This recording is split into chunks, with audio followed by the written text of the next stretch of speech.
जब आबै छौ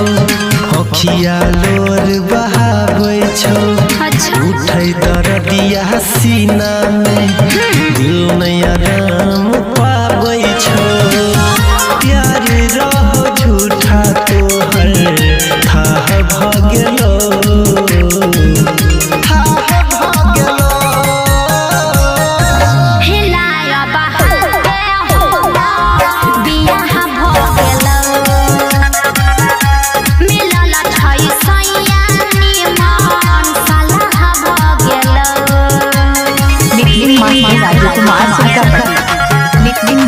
राजकुमार सुरकापटी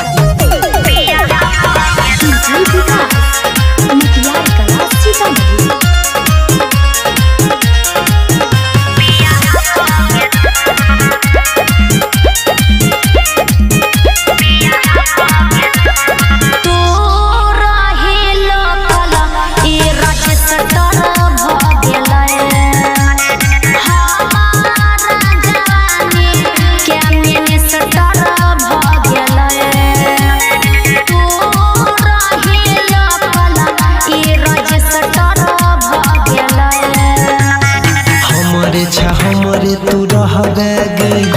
मनबो नहीं केतनो तो कहबे गे दूर होके अनिल से केते जुदाई सहबे गे पंकज के तोरे परनी गाह भ गेलो गे